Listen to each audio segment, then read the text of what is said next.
김찬성 목사님이 대신하기로 했는데 또 김찬성 목사님도 스케줄이 또 교일로 좀 이렇게 꼬여가지고 제가 왔어요. 그러니까 대타예요.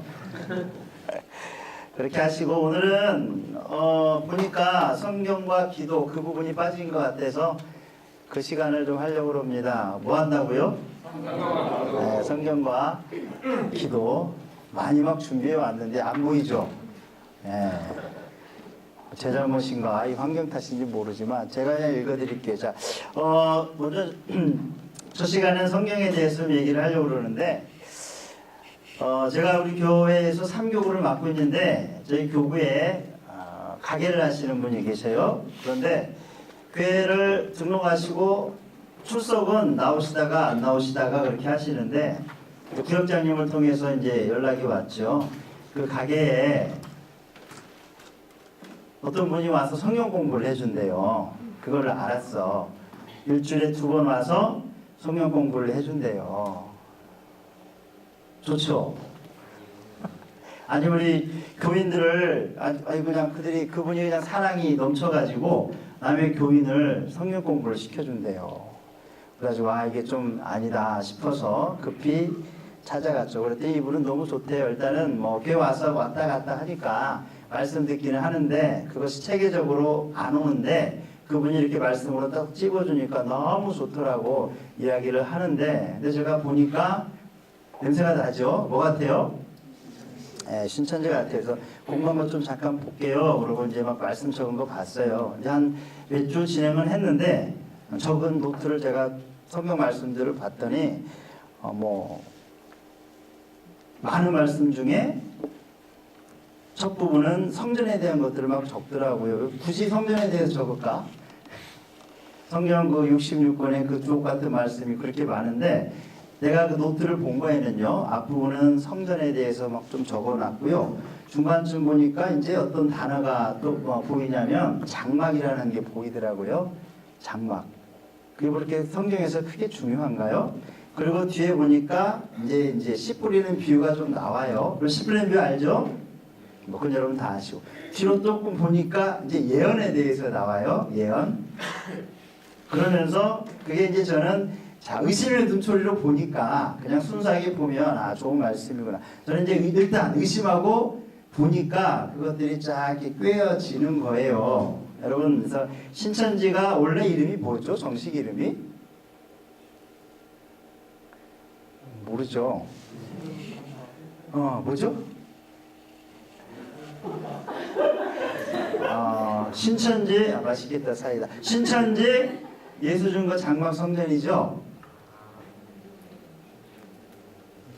그걸 이제 앞에만 신천지라고 하는 건데, 제가 금방 뭐라고 그랬어요? 예수준거, 그 다음에 장막, 성전. 그걸 보니까 그게 이렇게 연결이 되는 거지. 앞부분에 성전 얘기하고, 장막도 나오고, 이제 씨 뿌린 자의 비유도 그들만이 해석하는 게 있거든요. 그리고 뒤에 예언도 그들은 2가지로 이야기를 하는데 구약에 예언되어졌던 성경에 예언되어졌던 것들이 실제로 지금 이루어지고 있다. 어디에서 이루어지고 있느냐? 그들이 모이는 신천지 안에서 특별히 이제 과천이죠. 거기서 이루어지고 있다라는 쪽으로 이제 이렇게 하나하나 이렇게 몰고 가는 거예요. 그래서 그거 한 4주 정도 공부했대요. 그래서 그분에게 그렇게 이야기하라고 어떻게 교회에서 알아서 교회 목사님이 오셔서 성경 공부해 준다고 하시더라. 그렇게 얘기를 하라고 했더니 그렇게 전화했더니 그분이 뭐라고 그래요? 왜 굳이 얘기를 했느냐? 얘기 않고 그냥 성경 공부하면 될 텐데 왜 얘기를 했느냐라고 그렇게 얘기를 했다고 하더라고요. 참 그분들 사랑이 많네요. 남의 교인까지 가르쳐주고 그렇게 막 구력 열정이 막 넘쳐나가지고 전혀 모르는 사람에게 막 성경 일주일에 2번씩 와가지고 성경 공부를 가르쳐 주더라고요. 신천지 같아요. 그래서 끊었는데 말씀을 제대로 알아야 되겠다. 여러분 그렇죠? 요즘 같은 경우는 그래서 웬만하면 그건 아닌데 여러분 막 말씀 배우고 싶지만 교회에서 난 충족을 못 시켜주는데 그럼에도 밖에 성경 공부하지 말라고 막 이야기를 하죠. 저희 작년부에서는 목사님이 그런 얘기 많이 하셔요. 좋은 것들 많이 있지만 그러다가 잘못된 길로 빠질까봐 그런 얘기를 많이 해요. 자, 오늘은 그래서 첫 시간에는 성경에 대해서 좀 얘기를 해보려고 그래요. 성경을 얘기하는 게 아니라 성경에 대해서 얘기하려고 그러는데 많이 준비해 왔는데 전혀 안 보이죠? 이게 문제예요. 이게 참 준비해 놓고. 그래서 그분을 위해서 이제 어제 갔는데 그분을 위해서 이렇게 제가 이제 책자를 얇게 만들어 가지고 유인물 만들어 가지고 공부를 좀 했는데 맨 앞에 이렇게 적었죠. 암흑의 성도를 위한 성경 기초 해가지고 마치 그 사람 한 사람을 위해서 그걸 만든 거를 딱 이제 부각을 시켜주고 이게 당신을 위해서 이렇게 고생해서 만들었습니다. 그걸 앞에 딱 심어주고 그리고 이제 그 앞에 이제 시인데 시 세 편을 적었어요. 이거 한번 봅시다. 수업이라고 하는 건데 여러분 아세요? 수업? 모르죠? 이거 안 들어봤죠? 안 보이죠? 제가 한번 읽어볼게요. 왜냐면 성경 공부가 자칫 잘못하면 이렇게 될 수 있어서 보세요. 제가 읽어볼게. 너무 작네요. 수업. 마태복음 그 산상수훈 그걸 가지고 좀 쓴 것 같아요. 수업. 그때 예수께서 제자들을 산으로 데리고 올라가 곁에 둘러앉히시고 이렇게 가르치셨다. 마음이 가난한 사람은 행복하다. 하늘나라가 그들의 것이다. 온전한 사람은 행복하다. 슬퍼하는 사람은 행복하다. 옳은 일에 줄인 사람은 행복하다. 박해받는 사람은 행복하다. 고통받는 사람은 행복하다. 하늘나라에서의 보상이 크니 기뻐하고 즐거워하라. 그러자 시몬 베드로가 말했다. 그 말씀을 글로 적어 놓으리까. 그리고 안드레이가 말했다. 그 말씀을 잘 새겨둘까요? 그러자 야고보가 말했다. 그걸 갖고 우리끼리 시험을 쳐볼까요? 그리고 빌립보가 말했다. 우리가 그 뜻을 잘 모를 경우에는 어떻게 할까요? 그리고 바돌로메가 말했다. 우리가 이 말씀을 다른 사람들에게 전해줘야 할까요? 그러자 요한이 말했다. 다른 제자들한테는 이런 걸 알려줄 필요가 있을까요? 그러자 마태가 말했다. 우리는 여기서 언제 떠날 건가요? 그리고 유다가 말했다. 그 말씀이 실생활과는 어떤 관계가 있는 걸까요?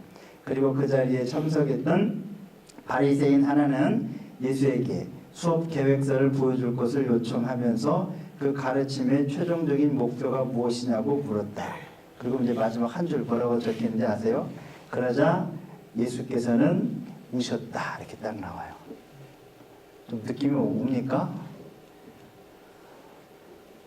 성경 공부 예수님이 이렇게 막 생명의 말씀을 전하는데 다 자기들 입장에서 이렇게 질문하고 무슨 수업 계획서를 보여달라고 그러고 최종적인 목표가 아니고 딴소리하고 엉뚱한 소리 하니까 예수님 마음이 아파서 우셨대요.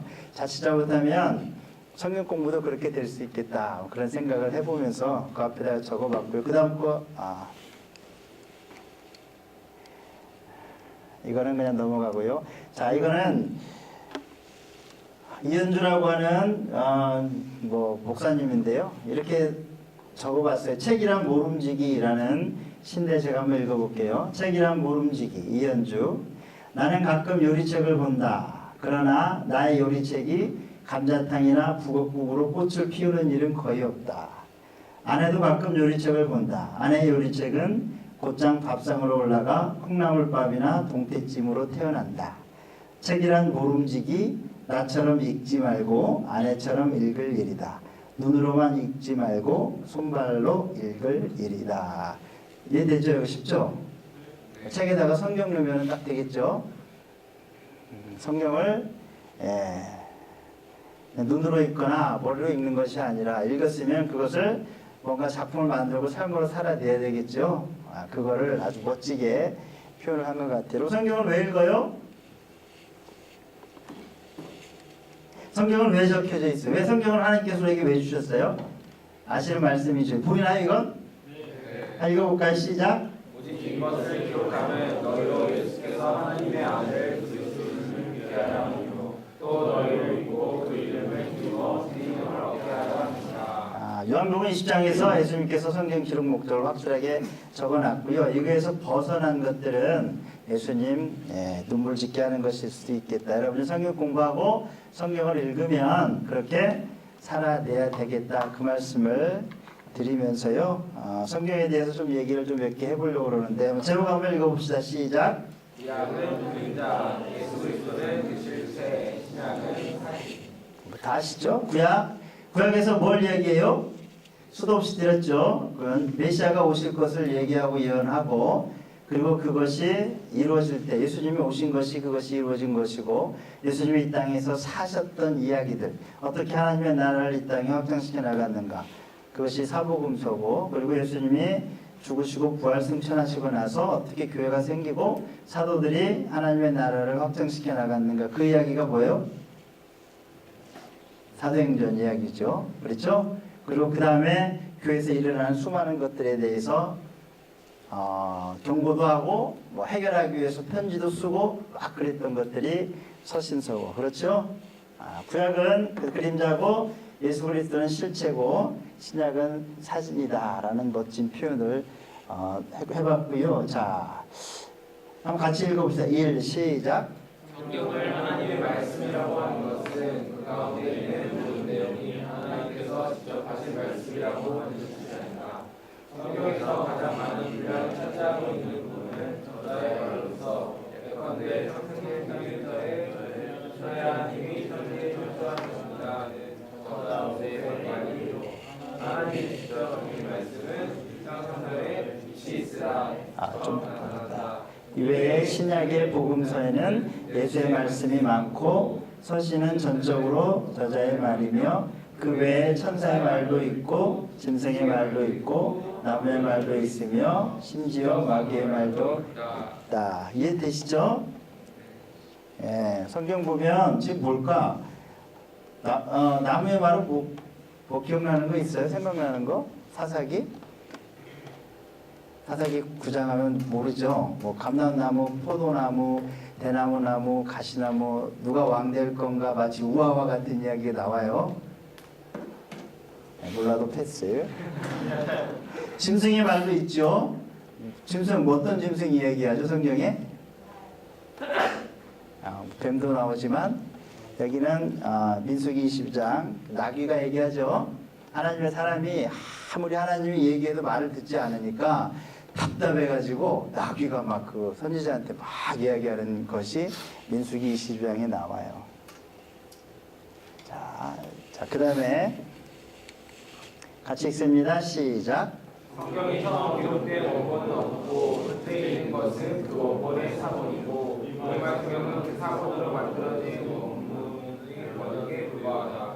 성경의 사본은 일일이 일치하지만 세밀한 부분에 있어서는 문자적으로 일치하지 않는 것으로 이건 이제 상식적인 건데 처음 보고 놀라는 분도 있어요. 성경이 처음 기록된 원본은 있어요, 없어요? 이게 사실 처음 하는 사람도 있죠. 원본은 없고요. 그거를 성경에 이제 서기관들이나 열심히 베끼잖아, 그죠? 예, 열심히 베껴서 사본으로 많이 만들어 놓은 것들, 그런 것들이 무수히 많이 발견되는데 그것이 놀라울 정도로 일치성을 보여요. 그러니까 원본하고 별 차이는 없을 거예요. 근데 조금씩은 다를 수가 있고, 구약은 뭘로 적혀 있어요? 히브리어로 적혀 있고, 신약은 재밌는 건, 그럼 구약 히브리어는 세로에서 가로로 읽어요. 아세요? 재밌겠죠? 옛날에 우리도 그랬나? 옛날에 우리도? 우리도 이렇게 세로로 읽겠죠? 맞아. 옛날 성경에도 그렇게 적혀 있고. 또 히브리어는 재밌는 게 가로에서 위에서 오른쪽에서 왼쪽으로 있고, 그게 없어요. 모음이 없어요. 그러면은 생각해봐요. 미음, 이응이 딱 있어. 그럼 그게 뭔지 어떻게 알아요? 모음이 뭐냐에 따라서 의미가 달라지잖아. 마음도 될 수 있고. 그걸 마음으로 하면은 마음. 근데 미음도 되잖아요. 그죠? 그리고 또 뭐가 있을 수 있을까? 마음, 미움, 무엇? 여러 가지 막 될 수가 있잖아요. 그거 어떻게 알죠? 그래서 옛날에 그 율법사들이나 서기관들이나 옛날 그 분들이 성경을 외운 거예요. 외웠어. 그래서 미음, 시읒 여기에서 이거는 미음, 이은 마음이고 여기서는 이것이 미음이고 이런 식으로 다 그러니까 그때 막 성경을 다 외운 거예요. 근데 최근에는 다 있습니다. 지금은 다 표시가 되어 있어요.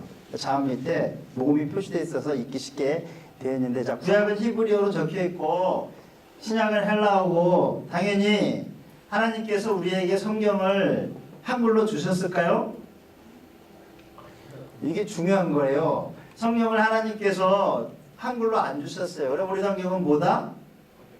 번역을 한 거예요. 이게 중요한데, 그러니까 성경을 읽다 보면 여러분 번역에는 한계가 있어요, 없어요? 한계가 있다는 걸 알아야 돼요. 그리고 그만큼 융통성이 있는 거야. 이게 한자 한자 조사 하나하나가 다 그대로 성경 그 원문과 똑같지 않을 수 있다. 여러분 성경 해석할 때 직역도 있고 의역도 있잖아요. 그렇죠? 그걸 염두에 둬야 돼요. 우리가 뒤에 가면 나오지만 성경이 우리가 보는 성경이 뭐예요? 성경 맨 앞에 뭐라고 적혀있어, 시완이? 성경 개역 개정. 그럼 개역 개정 그 전에는 뭐라고 적혀있었을까? 개역 한글도 있고, 그리고 또 다른 번역본들 많이 있어요. 여러분 본 적 있습니까? 뭐 있어요? 기억나는 거, 아는 거? 우리말 아이들 중국말 쉬운 성경, 우리말 성경, 그리고 이제 공동 번역, 표준세 번역 그런 거 많이 있고요. 킹제임스 버전, 요즘은 현대인의 성경 여러 가지 많이 있죠. 왜? 번역이기 때문에. 그러니까 이단들이 잘하는 것이 문자 하나하나 가지고 이렇게 다 맞춰가잖아요. 그렇죠. 우리가 그렇게 할 때 여러분 영어 공부했으니까 영어만 조금 알면 영어로만 봐도 그들을 공부할 수 있고 반박할 수 있고, 더 나아가서 만약에 언어를 안다면 언어에는 이 뜻인데 라고 하면 그들이 깨갱하겠죠. 거기까지는 근데 할 수가 없어. 저도 히브리 헬라 잘 모르니까. 어쨌든 우리가 보는 성경은 번역이라는 걸 생각을 하셔야 돼. 무슨 말인지 알죠? 그래서 자음 하나나 조사 하나 같은 거는 유도리가 있을 수 있는 거예요. 근데 그게 너무 우리 1.1획도 그 구절에 천착해가지고 그래가지고 피 터지게 싸우기도 하고, 그러다가 여러분 교회가 이렇게 갈라지는 거예요. 옛날에 우리 교회도 장로교, 침례교, 장로교도 두 개로 갈라지고 침례교도 두 개로 갈라지고 다 갈라지죠. 왜 갈라지는지 아세요? 그런 거 가지고 고집 피우고 이렇게 이해하면 될 수 있는 거를 끝까지 싸워서 결국은 갈라지고. 자, 우리 성경은 어쨌든 뭐다? 번역일 수밖에 없다. 자, 그 다음에 3번 같이 읽습니다. 시작. 성경의 내용 가운데에는 것이 교회의 역사가 있고 철학이 있고 과학이 있고 천문학도 있다. 그리고 그러한 내용이 오늘날의 지식에 비추어 볼 때는 우리도 있다. 그러나 성경은 결코 역사나 철학이나 과학 등을 가르치는 책이 아니고 인간의 구원을 가르치는 책이므로 그러한 우리가 바로 성경의 우리가 될 수 없다. 그래서 여러분 잘 아시는 디모데후서 3장 15, 17절 말씀 아시죠? 같이 읽습니다. 시작. 성경이 너희가 하여금 그리스도 예수 안에 있는 믿음을 말미암아 구원에 이르게 하는 지혜가 있느니라. 모든 성경은 하나님의 감동으로 된 것으로 교훈과 책망과 바르게 함으로 교육하게 유익하니 이는 하나님의 사람으로 온전하게 하며 모든 선한 일을 행할 능력을 갖추게 하려 함이라. 여러분 그래서 성경에 보면 철학도 나오고 과학도 나오고 그런 내용들이 나오는데 그 당시에 세계관들이 투영된 것들이 많이 있더라는 거죠. 여러분 성경에 제우스 나오는 거 알아요? 그렇죠. 어디에 나올까? 그렇죠. 사도행전 나오겠죠.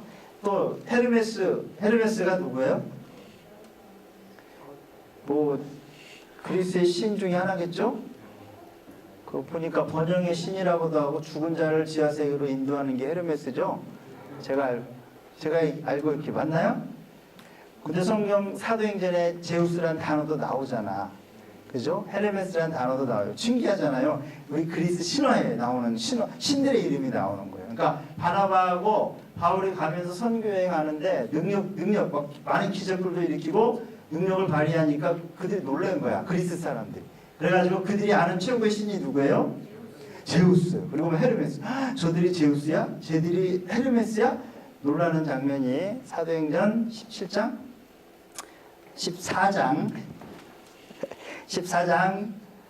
12절 그쪽에 나오고, 여러분 윤리 시간에 많이 배웠던 에피쿠로스학파, 스토아학파 성경에 나오죠? 처음 듣죠? 사도행전 17장 18절 에피쿠로스, 스토아학파 많이 외웠잖아요. 그죠? 나온다니까 사도행전에. 왜냐면 그쪽으로 그리스 쪽으로 갔을 때 그쪽 배경하에서 기록되었기 때문에 그때의 세계관, 철학 그런 개념들이 성경에도 나와요. 그렇게 보면 재밌고 야 성경이 하늘에서 뚝 떨어진 게 아니구나. 이런 우리 인간의 사는 삶의 정황 가운데 하나님의 감동 가운데 기록된 책이라는 걸 알 수가 있겠죠. 그런 것들을 확인할 수가 있고요.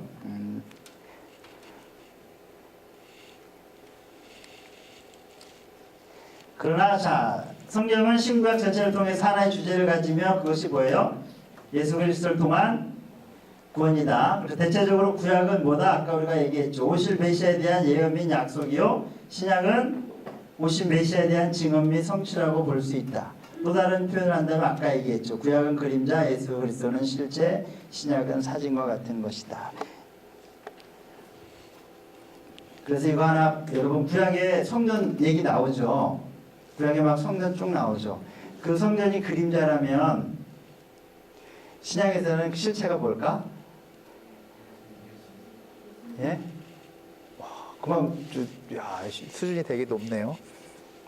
구약에서 있는 그 성전의 그림자라면 신약의 그거의 실체가 뭐냐 그러면 이제 대충 보니까 성전이니까 이거는 교회인가 보다 이렇게 얘기할 수 있지만 구약에 나와 있는 성전의 그런 모든 것들을 보면 그 실체 그 뭘 가리키냐면 뭘 가리켜요? 알고 대답한 거야? 아니면 찍은 거야? 알고 대답했어요? 선물이 있으면 선물을 줘야 되는데 선물. 구약의 성전은 이꼬로 예수님으로 성경을 보세요. 그러면은 그거 되게 수준 높은 건데. 자, 그래서 봅시다. 5번 성경의 내용 가운데는 시대와 지역을 초월한 영원 불변의 진리가 있고 다른 한편으로는 어떤 시대나 지역에 제한된 것이 있다. 특히 구약의 어떤 내용은 오늘날 우리 그리스도인에게 그대로 적용될 수 없다. 예컨대 구약의 할례법에는 며칠 만에 8일? 8일인가요? 7일인가요? 8일로 알고 있는데 찾아보세요. 자, 그러면 저걸 그대로 우리가 절대적인 진리라고 하면 여러분 8일째 남자들만 아는 그 고통을 감내해야 돼. 여자들은 모르지만 제사법 그게 절대라면 지금 여러분 교회 올 때마다 헌금 가져오지 마시고 양 데리고 와야 되고 닭 들고 와야 되고 막 곡식 갖고 와야 되죠. 그러면 박준철 목사님이 막 절대적인 진리라면 그죠? 음식물법 구약에 이런 거 먹고 이런 거 먹지 말라고 했으면 여러분 돼지고기도 못 먹고 뭐 그 몸에 좋은 미끌미끌한 장어 먹으면 안 되고 큰일 나잖아요. 장어 장사다 망어를 못 먹고 살아요. 절대 진리가 아닌 거죠. 성소건축법 구약시대 형 이런 것들. 그러니까 성경을 보면 절대적인 진리가 있고 상대적인 진리가 있어요. 절대적인 진리는 뭐겠냐? 예수 그리스도를 통한 구원. 이런 건 절대적인 시대와 장소에 상관없이 그건 모두에게 적용되는 거죠. 이런 건 절대적인 진리인데 역사 속에서 그 시대적인 상황 가운데 상대적으로 진리인 것이 있더라. 여러분 구약에 출애굽에 6월절 알죠? 6월절이 뭐예요? 영어로는 뭐죠? 패스오버. 패스오버죠. 패스가 이게 넘어가잖아요. 오버 휙 넘어간다. 그러니까 재앙이 죽음의 재앙이 막 다 휩쓸고 지나가는데 문지방에 어린 양이 피를 발라놓은 그 집은 재앙이 넘어갔더라. 패스오버 6월절이잖아요. 그게 뭘 지향하냐면 예수 그리스도 십자가 사건을 예표하잖아. 그게 구약에서는 그게 신약의 예수님의 십자가 사건으로 연결돼요. 그러니까 6월절 사건은 구약 시대에서는 어떤 진리였지만 오늘날 6월절 지킬 필요가 있어요, 없어요? 우리 안 지키잖아요. 그거는 그 시대 상황 속에서는 유효했지만 그것이 예수님의 십자가 사건으로 연결되며 그걸 예표했으며 우리 예수 그리스도 십자가를 그 사건을 믿기 때문에 이제 6월절을 안 지켜도 되는데 성경에 6월절이 나와 있는데 왜 6월절을 안 지키냐라고 하는 이단이 있지요. 어디에요? 낙성대 서울대 앞에 하나님의 교회 거기는 6월절 성경에 나왔는데 왜 안 지키냐 지켜야 된다고 그래요. 그래서 거기서는 동영상 같은 게 막 지진, 해일 막 그런 거 막 보여줘요. 그런 거 얼마나 공포스러워요. 공포스럽죠? 그걸 벗어날 수 있는 건 뭐예요? 그게 넘어가야 되잖아, 우리를. 해일, 지진 그런 것들이 막 오다가 우리는 거기에서 안전하게 그걸 피해야 되잖아요. 그러려면 뭘 해야 돼요? 6월절을 지켜야 되겠죠? 거기는 6월절을 상대적 진리가 아니라 절대적 진리로 여전히 믿어요. 그래서 지금도 그건 6월절을 지킨단 말이죠. 그런 것들 딱 보고 아니 저거는 상대적 진리인데 절대적 진리로 믿네. 그렇게 우리가 볼 수 있어야 되겠다. 그렇죠? 다는 거 제가 얘기하고 있죠 지금. 이거 중요합니다. 절대적 진리, 상대적 진리. 더 들어가면 또 더 있겠지만 넘어가. 자, 우리말 성경은 1882년부터 현재라고 2003년이네. 번역본이 분책하에 합치면 수십 종이 이르는데, 자, 그중 중요한 건 1882년 처음에 이제 선교사 왔을 때 예수 선교 전서라는 게 처음으로 번역됐고요. 1911년에는 구역, 38년에는 개역, 이전에 봤던 거. 그 다음에 1998년에는 개정, 개혁 개정. 여러분이 보는 게 개혁 개정이에요. 이건 언제? 98년. 왜냐면은 아까 얘기했잖아요. 우리 성경은 번역일 수밖에 없다. 그리고 그 시대에 쓰는 단어들을 쓰다 보니까 고어체를 많이 써가지고 나중에 젊은 사람들이 본래는 어려워. 그래서 조금 바꿀 필요가 있겠다 해서 바꿔가는 거예요. 그래서 여러분이 보는 건 개혁 개정이에요. 1967년 새번역, 신약 전서, 그리고 공동번역. 공동번역이 왜 공동번역인지 알아요? 공동이 뭐야? 같이. 구교와 신교가 같이 번역했어요. 캐톨릭과 우리 개신교가 같이 번역을 했어요. 그래서 공동번역에서 번역하면서 우리 이걸 같이 번역본으로 우리가 성경으로 씁시다 라고 했네요. 근데 여러분 공동번역 본 사람, 쉽게 얘기해서 성당에서 보는 성경 읽어본 사람, 그건 성경 같지도 않아. 그죠? 너무 쉽게 적어놔가지고 우리 거룩하신 목사님들이 보니까 성에 안 차. 그래서 우리 이거 못 써. 그래서 이름은 공동번역인데 캐톨릭만 써요. 거기는 좀 의역을 해놓은 거예요. 의역. 여러분 보세요. 번역이라는 게 봐봐. 내 마음은 호수요 그대 저 이게 시잖아요. 이걸 번역을 한다고 해봐. 어떻게 번역할까?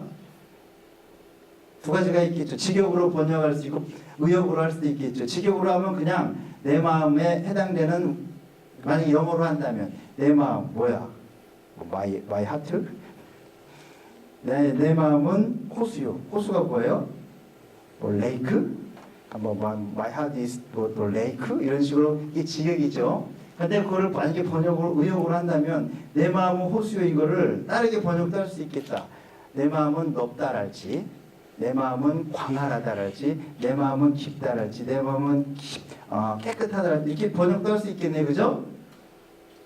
그래서 이게 직역, 의역 그것처럼 공동 번역은 의역을 했어요. 그래서 쉬워.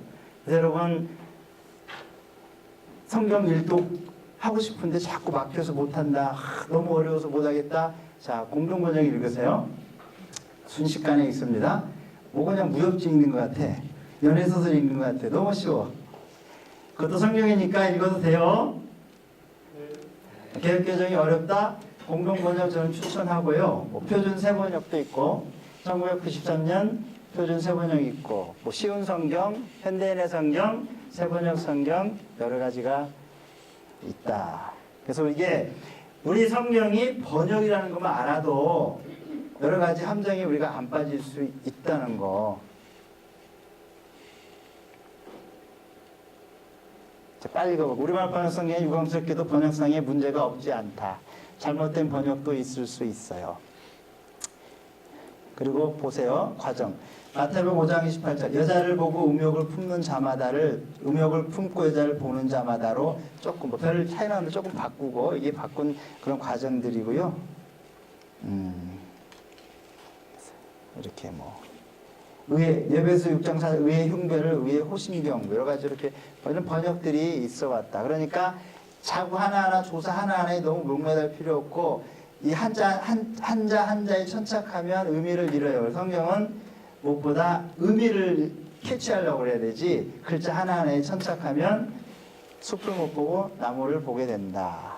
이와 같은 개혁 번역의 오류는 새 번역이나 공동 번역이나 표준어에 대해 대체적으로 고쳐졌다. 따라서 성경 본문의 바른 이해를 위해서는 뭐라고 적혀 있어요? 새 번역이나 공동 번역, 표준서 번역을 참고해. 저는 설교할 때 그래서 우리 개혁 개정으로 읽고 공동 번역으로 한번 따르게 읽어주기도 해요. 그러면은 그런 의미도 있구나. 그러니까 여러분들 이게 뭔 의미인지 잘 모르겠다 하면 여러분 이거 핸드폰에 다 어플 깔려 있잖아, 그죠? 거기 가면 번역본대로 다 돼 있어요. 한번 비교해 가면서 보면 성경이 좀 더 재미있어져요.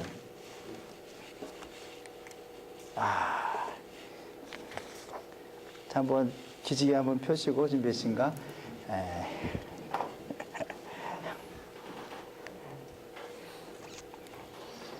뭐 질문 있어요? 편하게. 질문 있냐고 해서 질문하는 사람 한 번도 못 봤지만 저도 우리 구역장들 이제 수협에 마치면 구역 공과 가지고 이렇게 하고 이제 질문이나 하신 말씀 건의할 거 얘기하세요. 얘기한 분 거의 없어요. 전혀 없어요. 이거는 뭐냐? 자, 이제 성경 읽기에 대해서 좀 제가 좀 잠깐 얘기하려고 그래요. 이게 뭐예요? 뭐 같아? 주먹. 근데 이제 미술 시간에 해봤죠? 미술 시간에. 판화? 판화 해봤어요? 요즘은 안 해요? 자, 맨 앞에 있는 판화는 뭐야? 지금 다 판화인데요. 주목을 했는데 좀 다르죠? 방법. 저걸 맨 앞에 있는 걸 뭐라 그래요? 그쵸. 음각화. 음각이에요. 선물 있으면 주고 싶은데. 자, 가운데는 뭐예요? 양각. 그 다음에는 몰라, 이게 뭐 섞였어. 어떤 게 가장 작품적으로 훌륭한 것 같아. 공들이고 작품적으로 이게 가장 작품적으로 높을 거예요. 그 영화 평점 매기듯이 매긴다면 저건 별 5개, 별 3개, 별 4개 뭐 그럴지 모르겠어요. 이걸 왜 얘기했냐면 음각화라는 건 뭐예요? 내가 그냥 그 그림 그리고 그대로 뭐라고 그랬걸? 조각칼로 그냥 말하는 대로 따라가면서 이렇게 쭉 파. 그리고 잉크 발라서 찍으면 딱 나와요. 간단하죠? 근데 이제 선명해. 그죠? 두 번째는 뭐죠? 양각화라는 건 뭐예요? 내가 그림을 그리는데 그 그림대로 파는 게 아니라 그림 선 이외 바탕을 막 작업을 해. 그죠? 그러니까 주먹 선 바깥에 배경을 막 파내고 깎고 작업을 해가지고 콱 찍어요. 저게 이제 양각화고요. 그 다음에 뒤에는 뭐예요? 그걸 아주 이제 입체적으로 잘 섞어서 자기만의 작품을 만든 건데 이게 훨씬 갈수록 어렵고 작품적으로 이게 훨씬 훌륭한 작품인데 성경을 읽는 걸 저희 이거에 비유를 해보는데 1번 같은 성경 읽기가 가장 많습니다. 성경 공부도. 뭐냐면은 말씀대로 쭉쭉쭉쭉 따라가요. 그래서 말씀, 하나님에 대한 말씀도 쫙쫙쫙 나오죠. 그거 보면서, 그러니까 그 말씀이 쓰여진 배경이나 문맥 무시하고 일단 그 구절 가지고 하나님에 대해서 쭉 그걸로 연결시키는 그런 것들. 이해가 좀 되세요? 요즘 그래서 보통 성경 공부의 대부분이 1번 같은 게 가장 쉬워요. 그리고 공부하기도 쉽고 왜 명확하잖아요. 그리고 이단들이 여호와 증인이나 신천지들이 자기들 주장하고 싶은 거 근거가 되는 말씀들 쭉 가져오죠. 그리고는 이제 하나씩 던지죠. 그거 따라가면 딱 저렇게 그림이 쫙 나오고 너무나 명확하고 너무나 선명하죠. 그래서 꿈꾸는 교회에서는 안 알려주는 걸 알려줘가지고 너무 선명하잖아. 와, 우리 가게 하는 그 집사님도 그랬단 말이죠. 너무 좋다고 막. 가운데는 배경들을 작업을 하고 그러면 작업하고 나면 그게 탁 떠오르는 거예요. 이게 이제 보세요. 여러분, 이거 사복음서가 있는데 왜 예수님의 똑같은 이야기를 4번에 걸쳐서 리바이벌을 했어요. 뭐 마테마가 누가 요한복음 똑같은 예수님 이야기들 나오잖아요. 왜 그랬을까요? 똑같은 예수님의 얘기지만 기자, 마태가 보는 시각, 마가가 보는 시각, 관점이 좀씩 달라요. 그걸 알고 보는 건 이거고, 그래서 마태, 마가에 똑같이 등장하는 말씀이래도 문맥과 배경에 따라 그것이 지향하는 게 조금씩 다를 수 있어요. 그래서 이제 그걸 이제 무시하고 보통 하는데, 이제 가끔 설교 듣다 보면 이 말씀이 마태복음에도 있고 마가복음에도 있는데, 마태복음에서는 A를 이야기하고 마가복음에서는 B를 이야기하는데, 저 목사님은 A를 이야기하면서 마가복음 본문을 갖다 썼네? 이런 게 이제 보이기도 해요. 그건 이제 좀 이제 성경을 좀 그래도 좀 알고 하는 사람에게는 보이죠. 근데 대부분은 그냥 다 그냥 모두 말씀이 다 똑같이 등가로 오죠. 똑같이. 그러나 그런 것까지 보는 게 좋더라. 아까 얘기했듯이 역사적인 배경, 문맥, 그 사람들의 사고, 그런 것들까지 다 고려해서 말씀을 보는 게 제대로 성경을 보는 건데, 그거 무시하고 그냥 말씀 구절 가지고 쫙 이어가면 저런 멋진, 명확한, 그러나 좀 잘못된 것을 우리가 얻을 수도 있겠다라는 생각, 성경도 그렇게 읽어야 되겠다는 생각을 저는 해보는 거예요. 너무 좀 복잡한가요? 자, 이제 좀만 하고 이제 쉬어야 되겠는데요. 자, 이게 자, 왼쪽이 누가 그린 거냐면 카라바조라고 하는 사람이 그린 그림이고, 오른쪽은 여러분 아시나요? 렘브란트? 렘브란트는 알죠? 동시대를 살았던 사람인데 약간 나이 차이는 기억은 가물한데 나이 차이는 좀 한 10년 정도 차이 나는 것 같기도 하고, 카라바조, 렘브란트 아는 거 나왔어요? 근데 제목이 뭐냐면, 자, 카라바조의 마태와 천사예요. 렘브란트의 마태와 천사예요. 근데 작품이 차이가 좀 나요. 1602년, 1661년 시대적 차이가 나는구나. 카라바조가 마태와 천사를 저렇게 그렸는데, 마태가 뭐 하고 있어요? 뭘 쓰고 있을까? 마태니까 마태복음 기록하고 있을 거예요. 뒤에 천사는 뭐 하고 있어요? 천사는 막 뭔가를 얘기해 주는데, 마태는 아니 글 쓰려면 앞에를 이걸 안 보고, 그 뭔 말이에요? 막 얘기하는 거 하나라도 안 놓치려고 귀는 쫑긋하고 막 쳐다보면서 막 적는 거예요. 자, 이거는 뭐냐면은 이것도 마태와 천사예요. 이게 마태겠죠? 네. 천사겠죠? 네. 좀 다르죠?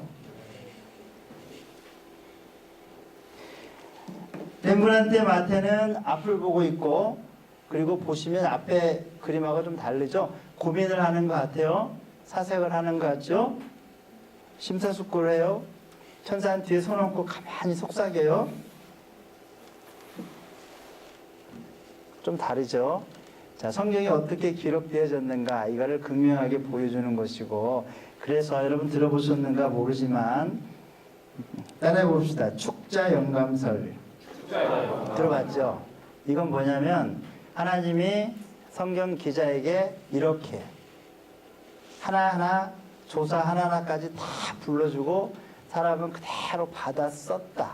그래서 성경에는 절대 하나도 잘못된 게 없다라고 하는 게 축자 영감설이고요. 그다음에 이쪽은 조금 이제 표현이 다르긴 한데 이렇게 유기적 영감설 그런 말 해봅시다. 유기적 영감설. 유기적이라는 게 서로 이렇게 뭔가 상호 이렇게 교류하면서 뭔가 이렇게 관계 맺고 뭔가 주고받고 하는 것 같죠. 이게 바로 그게 유기적 영감설. 그래서 하나님은 영감을 주시지만 그 사람의 능력과 조건과 그런 모든 것들까지 다 무시하지 않고 사용하셔서 성경을 기록한 것. 그래서 유기적. 자, 읽어볼게요. 축자영감설, 성경 속에 들어있는 한 글자 한 글자가 모두 하나님이 주신 영감에 의해서 기록된 것이라는 말. 마치 타자기를 누르는 손가락에 불과한 존재가 사람이고 성경 자체는 그 사람의 생각과 전혀 관계없는 절대적 진리라는 것이다. 이게 축자영감설이고, 유기적 영감설은 잘 읽어볼게요. 성경의 영감은 성경 저자들의 성격, 재능, 교육, 용어, 문체 등의 인적 요소를 하나님께서는 유기적으로 이용함으로 이루어진 것이라고 주장한다. 이처럼 성경은 신적 요소와 인적 요소의 조화 합작으로 산출된 것이나 하나님의 힘은 기본적이요 사람의 힘은 이차적이므로 성경의 메시지의 창작자는 어디까지나 하나님이시요 인간은 접수자요 공포자의 위치에 선다는 것이다. 좀 차이 아시죠? 근데 옛날에 그 나이 많이 드신 분들은 거의 전자 축자적 영감설 그쪽 그를 믿고 신앙생활 많이 하셨고요. 옛날 어르신들은 여러분들도 그렇게 믿으시나요? 그게 아니라 우리는 좀 배운 사람들이니까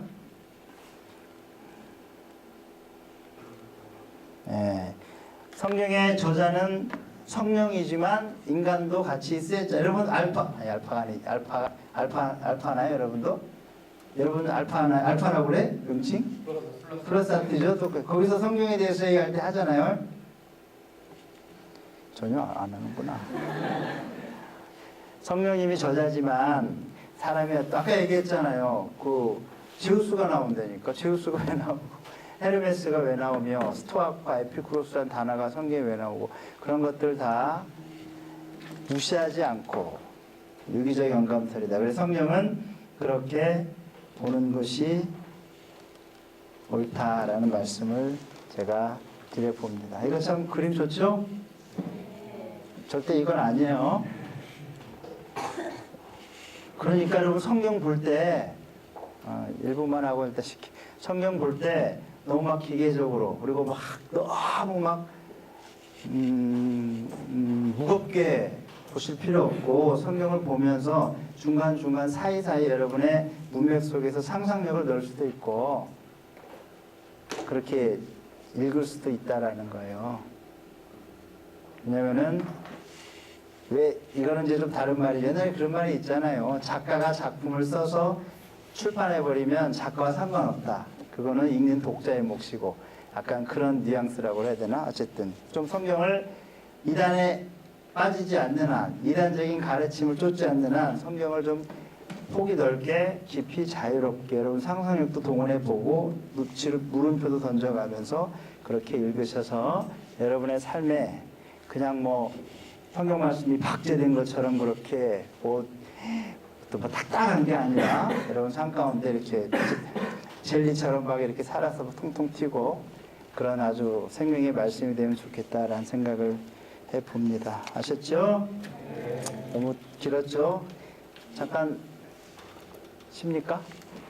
번역하고 관련된 것 중에 이제 제가 청년부였을 때 그 교회 다녔던 목사님이 사도행전 2장에 보면 그 마가다락방에 성령이 임하잖아요. 성경 구절에 보면 사도행전 2장 13절에 지금 개역개정에는 어떤 이들은 조롱하여 이르되 그들이 세술에 취하였다 하더라. 이 본문인데 그때 개역 한글에는 제 기억에 이렇게 적혀 있었어요. 그들이 세술이 취하였다. 세술에 취하였다고 세술이 취하였다 좀 다르죠. 근데 이게 번역본이라는 걸 우리가 알고 다른 역본을 보면 그 큰 의미는 없는데 그때 이제 그 목사님이 이건 술에 취한 거랑 다르지 않냐. 술이 취했다라는 거니까 무슨 막 신비한 그 막 의미를 막 부여해서 했던 기억이 나요. 사실은 번역이라는 것만 알면 세술에 취하였다 그 의미인데 그 조사 하나하나까지 막 거기에 의미를 막 부여했던 그런 때도 있었더라. 자, 빨리빨리 갑시다. 피곤하신데. 두 번째는 기도예요. 기도에 대해서 잠깐 얘기해 볼게요. 기도 여러분 많이 하시죠? 자, 기도. 자, 기도. 한문을 읽겠어요. 무슨 기자고 무슨 도자일까요? 예, 그냥 찍으면 맞아요. 빌다, 구하다. 빌다, 구하다, 기자고, 빌다, 바라다, 원하다, 도자라고 하니까 다 똑같은 뜻인데, 기도. 기도라는 건 그런 의미죠. 뭐, 기본적으로. 옛날에는 이런 단어도 썼대요. 비손. 외국 단어 같은데, 비손, 뭐 같아요? 대충 찍어보세요. 비손. 그래요, 맞아요. 손을 비비는 거예요. 옛날엔 비손, 손을 비벼. 왜 비비겠어요? 어떤 때 비벼요, 여러분들? 예, 뭐 추울 때가 안 맞잖아. 뭐 살려달라고 할 때랄지 막 뭔가 막 비손, 비손이라는 단어가 있어요. 자, 기도는 그런 건데. 자, 그럼 여러분 기도의 기도의 정의. 여러분 기도가 뭐예요? 여러분 배운 대로 얘기해 보세요. 하나님과의 대화 맞아요? 구하는 거, 예, 그거 맞고요. 기도의 정의, 이런 배운 거 많잖아, 표현들. 호흡, 그래, 호흡 많이 쓰는 거, 우리가. 대화, 호흡, 교제, 관계, 여러 가지 많은 것들이 있죠. 여러분들이 알고 있는 기도의 정의들이 그런 건데요. 제가 지금까지 본 기도의 정의 중에 가장 마음에 드는 정의를 여러분에게 한번 소개해 볼게요. 기도란, 가로 뭐 같아? 기도란, 마음, 하나님의 마음과 우리 마음의 마음. 그것도 맞는 말이죠. 예, 그것도 맞는 말인데. 자, 제가 써볼게요. 하나님, 제가 딱 얘기하면, 감탄하셔야 돼요.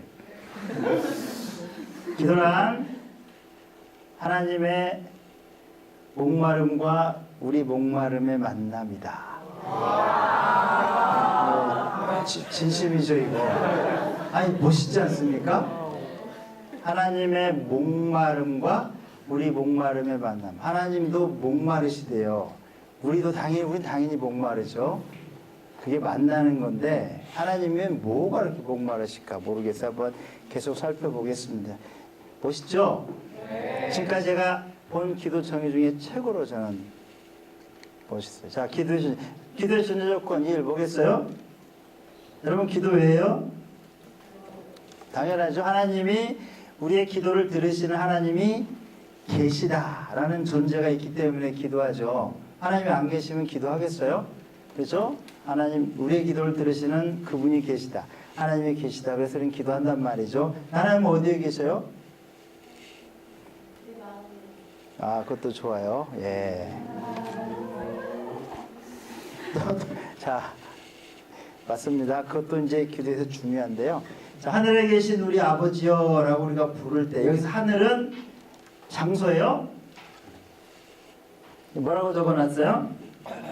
장소가 아닌 위험, 존재를 설명해. 하늘에 계신 우리 아버지요. 하늘은 장소적인 게 아니고, 하나님은 그렇게 위험 있는 분이시며, 하나님은 그렇게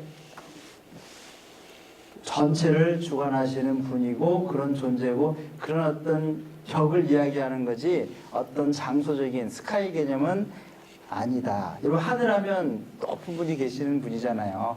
하늘에 계신 우리 아버지. 그런 걸 하는 거지, 이게 장소는 아니고요. 그리고 이 말은 또, 우리와 항상 함께 계신다는 그런 의미가 있는데, 우리가 금방 자매님이 말씀했듯이 하나님은 우리 마음에 계시다. 그런데 제가 여기서 마음에 있냐? 아니구나. 자, 두 가지가 개념이 있죠. 하나님 하면 첫째, 참 너무 멀리 계셔서 우리 같은 죄인이 감히 가까이 갈 수 없는 그런 절대 진리이신 분, 전능하신 분. 우리는 죄인이고, 그래서 구약에 보면 모세가 시내산 하나님 만나러 갔더니 하나님이 모세한테 그러잖아요. 야, 백성들에게 얘기해. 시내산 오지 말라고 그래. 와서 나 보고 죽을 수 있어. 오지 마 라고 이야기하죠. 처음 들어요? 표현이 이렇지만 그런 성경 구절이 있어요. 그래서 시내산 하나님이 계신 곳에 차마 죄인이 인간이 못 갔어요. 모세만 가서 하나님을 뵀죠. 그게 구약의 하나님 이미지인데, 신약에는 그분이 인간의 몸을 입고 우리 가운데 오시죠. 이게 엄청난 파격이죠. 그 격차를 그 격차만큼 하나님이 우리를 사랑하신다는 얘기인데, 근데 우리 이제 개신교, 우리 개신교죠? 개신교 전하는 건 뭐야? 개신교가 종교개혁 때 이렇게 나왔죠? 그럼 몸통은 뭐가 있어요? 이제 갈라지면서 지금의 캐톨릭이지만 원래는 한 몸이었잖아요. 원래 한 몸이던 것이 그 이제 캐톨릭이 많이 이제 그때 교회가 부패하니까 종교개혁 하면서 나왔죠. 그러면서 우리가 개신교가 됐죠. 개혁교회가 우리가 됐어요. 개혁교회 되면서 우리 장로교, 특히 장로교회 여러분 아시는 신학자 유명한 분, 종교개혁하면 생각나는 분 누구? 마틴 루터도 있고요. 또 칼빈. 네, 칼빈. 장로교 하면 무조건 칼빈 쪽인데, 칼빈이 한 이야기 중에 그런 게 있죠. 인간은 전적인 타락. 영어 잘 못하는데, 전적으로가 뭐예요, 영어로? totally, depraved인가? 몰라요. 어쨌든. 전적으로 타락해서 하나님과의 관계를 아주 멀리 만들어 놨어요. 그래서 하나님은 너무나 전능하시고, 사실 그렇잖아요. 거룩하신 분이고, 우리 인간은 가까이 갈 수 없는 전적으로 아담, 하와 선악과 사건 이후로 타락한 존재로 만들어서 갭이 엄청 커지는데 혁혁한 공을 하셨더라, 우리 칼빈 할아버지께서. 사실 그것도 맞죠. 우리는 죄인이고 하나님은 거룩하신 분이기 때문에 그 갭을 어떻게 우리가 설명할 수는 없는 그 정도인데, 그런데 아까 우리가 하나님 어디 계시냐고 그러니까 저 자매가 뭐라고 했냐면 어디 있다고 그랬어요? 이거는 또 다르잖아요.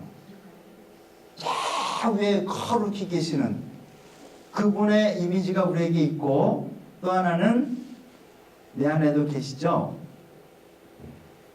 성경에도 그 두 가지 개념을 다 이야기하잖아요.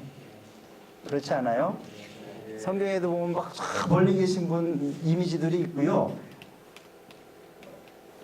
그리고 나와 함께 있고 내 안에 있고, 예수님 오시면서는 그게 더 이제 제대로 진행이 되는 그런 개념도 있죠. 이 두 가지가 같이 있죠. 근데 우리가 기도를 생각해 봅시다. 하나님이 참 멀리 계셔. 막 거룩한 수염 기우시고 탄신령 지팡이 딱 만약에 그런 이미지면 그분한테 여러분 기도하려면 어떻게 기도해야 돼요? 소리 지르고. 그래, 제가 그 얘기 하고 싶은 거예요. 통성 기도하고 하나님한테 막 그렇게 할 수 그런 맞습니다. 그렇게 기도하잖아요. 근데 만약에 또 다른 이미지, 내 안에 하나님이 계셔. 그럼 어떻게 기도할 거예요? 소리 지를 거예요? 어떻게 기도하면 될까요? 하나님, 저랑 함께 계시죠? 저도 하나님과 있을게요. 그러니까 제 말은 그런 이미지들과 기도를 연결시켜 보면, 아까 얘기했듯이 우리가 전적으로 타락하고 하나님 거룩하신 분, 멀리 계신 분, 하늘에 계신 분, 그런 이미지가 가지고 있을 때 우리는 기도할 때 통성으로 기도하고 소리 지르게 기도할 수 있다. 그것도 하나의 기도. 반면에 또 다른 이미지, 나랑 가까이 계시고 내 안에 이미 내주하고 계시고 내 깊은 곳에 자리하고 계시는 그분이라면 속삭이겠죠? 자, 기도의 이미지가 그렇게 있는 거예요. 두 개 다 있어요, 성경에. 그러니까 여러분들도 기도를 통성기도도 하시고 방언기도도 하시고 선포기도 다 하시되, 또 그것만 하면은 부족한 거죠. 무슨 기도도 해야 되겠어요? 내 안에 계신 하나님과 말 그대로 아까 얘기했듯이 대화, 교제, 그리고 그 자체를 느끼고 누리고 그런 것도 필요하겠다. 좀 동의하시는 거죠? 하나님은 그래서 이 성경에 좀 이따 그 살펴볼 건데 계속 얘기하는 것이 나 너와 함께 있어야 해요. 그죠? 계속 그 얘기 하셔요. 근데 그거를 우리가 어려움이 없을 때는 맞아, 하나님 나와 함께 있어 그러는데, 우리의 가끔씩 이제 고난이 오고 폭풍이 불고, 그렇게 내가 100일이라고 막 장미 백송이 바쳤던 그 여자가 나를 차버리고 이별에 슬퍼서 울고 막 그러면은 세상이 다 슬퍼지고 하나님이 안 계신 것 같고 그런 경우도 있죠. 연애도 안 하죠, 여기는. 교회는 예배당, 연애당이 돼야 된다고 생각을 하는데 하나님은 계속적으로 그렇게 얘기하는데, 우리는 약하니까 고난이 오고 폭풍가 오면 하나님이 안 계신다고 생각할 수도 있고 하나님을 원망하기도 해요. 옛날에 시골 교회 있을 때 같은 주에 두 사람이 등록했네요. 한 분은 아줌마, 한 분은 할아버지. 근데 등록하면 여러분 이것도 영적인 싸움이잖아요. 교회 등록하면 사탄이 가만 두겠어요? 어떤 식으로든 방해가 오죠. 이제 이상하게 두 사람이 젊은 아줌마는 등록한 그 주에 아들이 다리가 좀 똑 부러졌어. 근데 이 할아버지는 등록을 하시고 그 주에 경운기 몰고 가다가 차하고 부딪혀서 다쳤어. 야, 이게 참 교회 등록하니 뭐 다 그렇지는 않은데 교회 등록하고 그런 일이 있으니까 이 목회자로서 참 이게 난감하잖아요. 실망 갔어요. 젊은 아줌마 교회 안 와요. 아, 교회 등록하니까 보세요. 아들이 다쳤잖아요. 저하고 안 맞아요. 아니면 교회 안 가요. 교회 안 나와요. 근데 할아버지는 그래서 이제 떨리는 마음으로 할아버지 신방 갔어요. 그때 할아버지는 뭐라고 얘기하시냐면 제가 교회 등록했으니까 경운기 타고 가다 사고 나도 안 죽었어요. 감사해요. 또 이래요. 그 할아버지는 계속 나오셨어요. 참 누가 복 있는 사람인지 모르겠어요. 누가 복 있는 사람이에요? 우리 인간은 연약해서 뭔가 이렇게 폭풍과 걸음이 있고 고난이 오면 그럴 수 있는데 그 사도 바울은 그걸 잘 알아서 이렇게 얘기해요. 고린도전서 13장 5절 같이 읽습니다. 시작. 너희는 믿음 안에 있는가 너희 자신을 시험하고 너희 자신을 확인하라. 예수 그리스도께서 너희 안에 계시기를 너희가 스스로 알지 못하느냐. 그렇지 않으면 너희는 버림받는다. 사도 바울이 보니까 아까 아줌마 같은 분들이 많은 거예요. 그래서 하도 답답해서 야 너희 안에 믿음이 있냐? 한번 시험해봐. 확증해. 예수 그리스도께서 너희 안에 계시는 줄 너희가 몰라? 모른다면 너는 뭐다? 버림받은 자야 라고 이야기하는데 아까 우리가 성경 번역이라고 그랬죠. 밑에 공동번역 제가 좋아하는 공동번역에 이렇게 적어놨어요. 여러분은 자기의 믿음을 제대로 지키고 있는지 스스로 살피고 따져보십시오. 여러분은 그리스도 예수께서 여러분과 함께 계시다는 것을 깨닫고 계십니까? 만약 깨닫지 못하신다면 여러분은 그리스도인으로서 뭐예요? 낙지한 거다라고 표현을 공동번역이 또 감칠맛 나죠.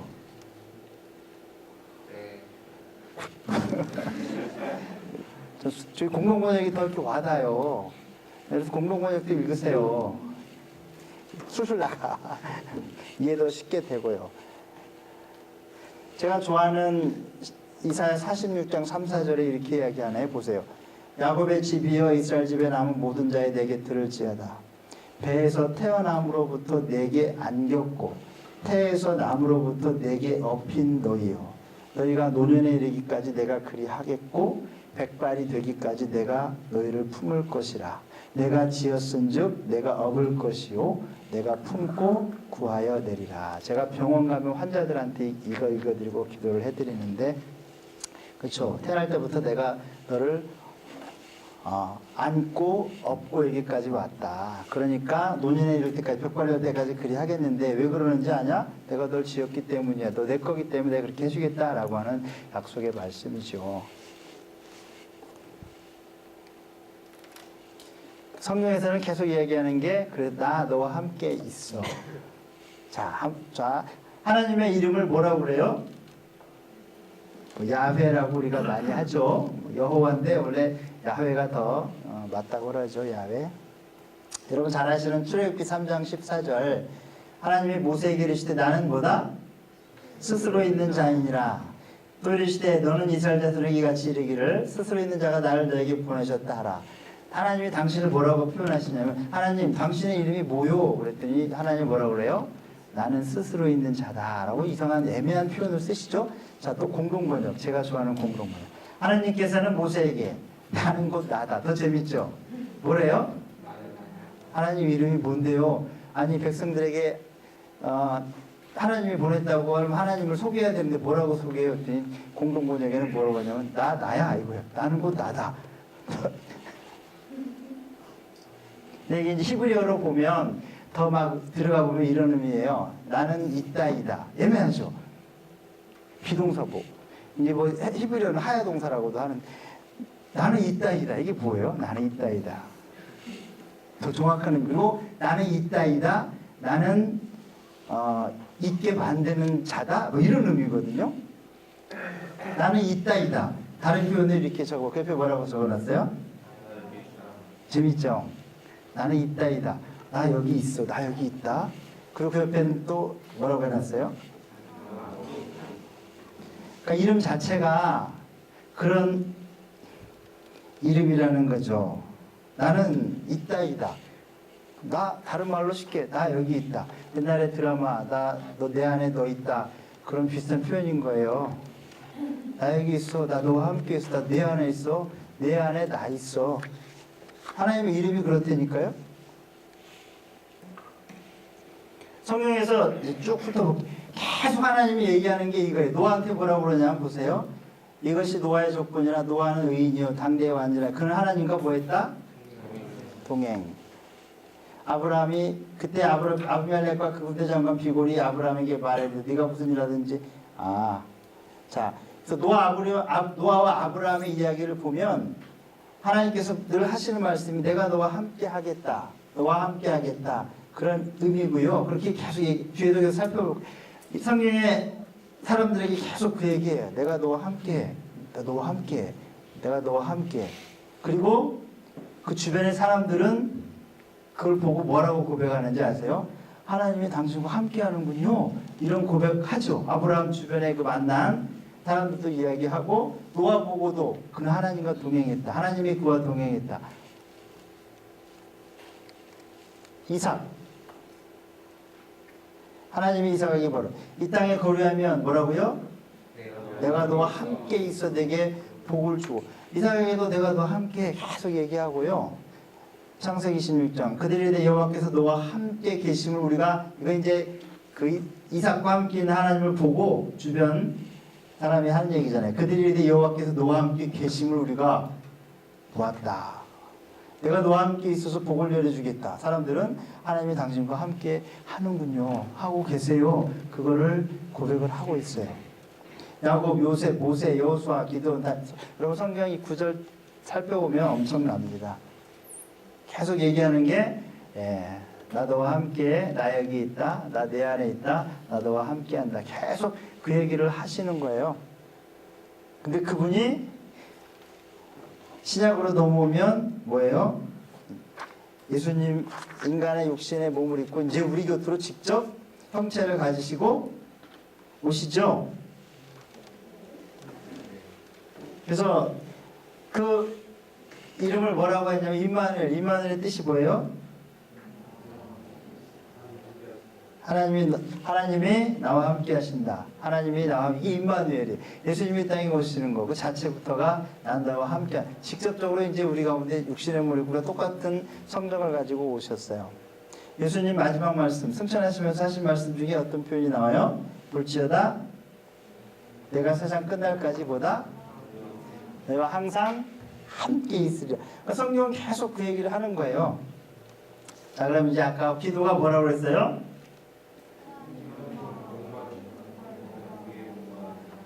하나님의 목마름과 우리 목마름과의 하나님은 뭐가 목마르실까 그러면요? 아니 하나님도 목마르세요? 자 이사야 65장 1절에 이렇게 적어놨죠. 나는 나를 구하지 아니하던 자에게 물음을 받았으며 나를 찾지 아니하던 자에게 찾아냄이 되었으며 내 이름을 부르지 아니하던 나라에 뭐라고 얘기하세요? 내가 여기 있노라 내가 여기 있노라 하였노라. 자, 더 공동번역으로 보면 좀 더 의미가 와닿아요. 나는 내 백성의 기도에 응답할 준비를 하고 있었지만 내 백성은 아직도 내게 요청하지 않았다. 누구든지 나를 찾으면 언제든지 만나려고 준비를 하고 있었지만 아무도 나를 찾지 않았다. 내 이름을 부르지도 않던 나라에게 나는 보아라 나 여기 있다 보아라 나 여기 있다 하고 말하였다. 이해되죠? 또 공동번역이 더 재밌어서 확 와닿아요. 그러니까 이스라엘 백성들이 하나님을 찾지 않는 거예요. 그러니까 하나님이 이방 사람들에게 나 여기 있다 나 여기 있다 보아라 나 여기 있다라고 말하신다라는 거예요. 하나님의 목마름은 이거예요. 뭔지 항상 나는 너와 함께 있고 싶고 네가 그걸 알고 나랑 같이 있으면 좋은데 넌 날 찾지도 않고 나의 부르심에 반응도 보이지 않고, 그래서 오죽했으면 내가 이방 민족에게 나에게 있다, 나에게 있다 그렇게 말하고 있다라는 이 이사야 말씀입니다. 자, 이제 또 예수님 요한복음 15장 4절 잘 하시는 말씀이죠. 내 안에 거하라 나도 너희 안에 거하리라. 가지가 포도나무에 붙어 있지 않으면 스스로 열매 맺을 수 없음 같이 너희도 내 안에 있지 않냐면 그러하리라. 나는 포도나무요 너희는 가지라. 자, 나오네요. 너가 내 안에 내가 그 안에 거하면 사람이 열매를 많이 맺나니 나를 떠나서는 너희가 아무것도 할 수 없습니다. 또 예수님이 나에게 있다, 나 너와 함께 있다 그런 말씀이고요. 요한계시록 성경의 끝에 3장 20절 볼지어다 내가 문 밖에 서서 두드리노니 누구든지 내 음성을 듣고 문을 열면 내가 그에게로 들어가 그와 더불어 먹고 그는 나와 더불어 먹으리라 라고. 다 아까 하나님의 목마름, 예수님의 목마름이 끝났어? 이런 것들이라는 거예요. 자, 기도는 뭐다?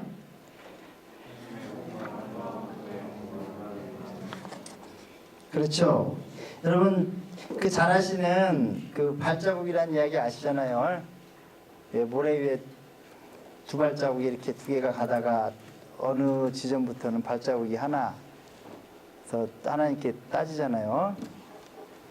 이렇게 평안할 때는 저랑 같이 걸어가시더니 보니까 발자국 하나밖에 없을 때 보니까 내가 힘들 때고 어려울 때고 슬플 때고 고난받을 때였는데 그때 하나님 어디 계셨어요? 라고 따지죠. 하나님 뭐라고 그래요? 네가 가장 힘들고 고통스러울 때 모래밭에 발자국이 하나인 것은 그때마다 내가 너를 업고 걸어갔다. 그건 내 발자국이다 라고 이야기를 하고 계시죠. 하나님은 계속 성경 창세기부터 계속 계시록까지 얘기하는 건 나에게 있다. 나도 함께한다. 너도 나랑 함께 해다오. 계속 이 말씀을 하셔요. 그것이 하나님의 뭐다? 나에게 있다. 근데 너 어디 있니? 나에게 있다. 너 어디 있느냐? 나에게 있는데 너도 나와 함께 하지 않을래? 나랑 함께 하자. 이게 하나님의 예수님의 목마름이라는 거죠. 고로 자, 따라합시다. 기도란 하나님의 목마름과 우리 목마름의 만남. 예, 그게 기도예요. 그래서 뭐 이렇게 사실은 어려운 일 힘든 일 있을 때면 하나님 앞에 강청하고 통성기도하고 다 그렇게 하시기도 하지만 아무 그런 평탄할 때라도 하나님 앞에 하나님 저와 함께 하시죠. 하나님 하나님 거기 계시네요. 제 안에 계시네요. 저도 하나님과 함께 있겠습니다 하고 그 안에 이렇게 머무는 거, 그런 기도, 그것도 기도고요. 그런 기도들. 옛날에 여러분 들어보셨나 모르지만 그 옛날 사람들이 얼마나 믿음이 좋았습니까? 중세시대 때. 그때에 24시간 1분 1초도 기도하지 않을 수 없어서 기도하고 싶어서 늘 1초도 하나님과 떨어져 있기 싫어서 어떻게 기도를 해야 되나 그렇게 막 고민하고 연구하고 기도하던 분들이 만들어낸 기도들이 많이 있어요. 그래서 뭐 여러분 예수 기도라고 그런 게 들어보셨어요? 기독교 역사 속에 있어요. 그래서 뭐 하나님의 아들 예수 그리스도시여 저를 불쌍히 여기소서 그것만 계속 되뇌이는데 그게 주문은 아니고 그렇게 계속 하면서 하나님을 기억하고자 하고 하나님을 생각하고자 했던 그런 중세시대 기도의 대가들도 있었습니다. 그리고 그렇게 했더니 이러이러한 엄청난 일들이 있었다라고 고백하는 이야기들과 책들이 많이 있어요. 여러분 제 카톡에 제 프로필이 뭔지 아세요? 제 카톡 관심도 없고 모르지만 나중에 한번 보세요. 키리에 엘레이손이라고 주여 저를 불쌍히 여기소서. 그 당시 이제 그러니까 1분 1초도 하나님과 떨어져 있기 싫어서 기도하고 싶어서 했던 기도. 하나님의 아들 예수 그리스도 저를 불쌍히 여기소서. 계속 뭐 밭 갈 때도 농사 지을 때도 밥 먹을 때도 계속 반복을 했더라는, 그렇게 할 때 놀라운 능력들이 있었더라고. 제 친구 목사가 충청도에서 목회하는데 시골 교회인데, 몰라, 이분은 이제 그쪽이 좀 대가인데, 하여튼 뭐 그렇게 할아버지 할머니한테 그렇게 교육을 많이 기도 훈련을 시켰대요. 그때 할아버지 할머니들이 그 기도를 이제 밥 갈면서 농사 지면서 밥하면서 계속 하는데, 몰라요. 이 목사님 말로는 좋은 일들, 뭐 이렇게 육체적인 질병이나 평안이나 성질이 이렇게 좀 모났던 것들이 깎아지거나 그런 이야기들을 만날 때마다 막 얘기를 하더라고요. 믿거나 말거나인데요. 그러니까 기도에는 그런 능력이 있다. 그래서 어떤 강창하고 통성으로 기도하고 방언으로 기도하고 선포 기도하고 다 그런 것도 함과 동시에, 또 어떤 때 여러분 그렇게 기도하기 싫을 때도 있잖아요. 항상 여러분 통성 기도 막 충만해서 나와요. 어떤 때는 막 감동해서 부르짖기도 하지만 어떤 때는 그러지 않을지. 그러면 내 안에 계신 하나님한테 집중해서, 하나님 안에 계시죠. 저도 좋습니다. 주님 거기 계시군요. 저도 있습니다. 그리고 그냥 거기서 머무르는 것도 기도일 수 있습니다. 자, 따라봅시다. 기도란 하나님의 목마름과 우리 목마름의 만남. 자, 따라봅시다. 주님, 저와 함께 하시죠. 저도 주님과 함께 있겠습니다. 주님, 지금 여기 계시죠? 저도 주님과 함께 하겠습니다. 예, 그게 기도입니다. 아셨죠? 예, 부족한 대타로 나와서 희생플라이 치면 성공이다 라는 생각으로 했고요. 제가 응원하는 기아가 어제 져가지고 속상하지만 우리 담임 목사님 응원하는 한화가 우승하기를 기도하면서 기도하겠습니다. 좋으신 하나님 고맙습니다. 부족한 종이 여러 가지 두서없이 전했습니다. 우리 사랑하는 청년들 눈 뜨기 전에 고개 들기 전에 무질서한 것들을 지금 질서로 잡아주시고, 또 하나님 공허한 가운데 하나님 찾아오셔서 주님의 사랑으로 은혜로 가득 채워주시고, 특별히 하나님이 주시는 기쁨과 평안과 능력과 권세를 마음껏 향유하는 자들이 되어지게 하시되, 더불어 주신 사명, 사역, 책임 잘 감당함으로 하나님께 칭찬 듣는 귀한 종들 되어지게 하여 주옵소서. 하나님, 걱정 많고 염려 많고요. 또 앞으로 미래를 생각하면 불안한 건 많이 있습니다. 하지만 성경을 보면 창세기부터 계시록까지 내가 너와 함께한다, 내가 너와 함께한다, 그 말씀을 하고 계시는데, 여전히 오늘 이 시간 이 자리에 있는 여기 있는 귀한 청년들에게도 하고 있는 줄로 믿습니다. 힘들 때마다, 포기하고 싶을 때마다, 모든 것 놓아버리고 싶을 때마다 그 말씀, 하나님의 음성이 생각나게 하시고 들려지게 하셔서 모든 환경 조건을 넉넉히 이기고도 남는 승리자들이 다 되어지게 하여 주시옵소서. 예수님의 이름으로 축복하며 기도합니다. 아멘. 감사합니다.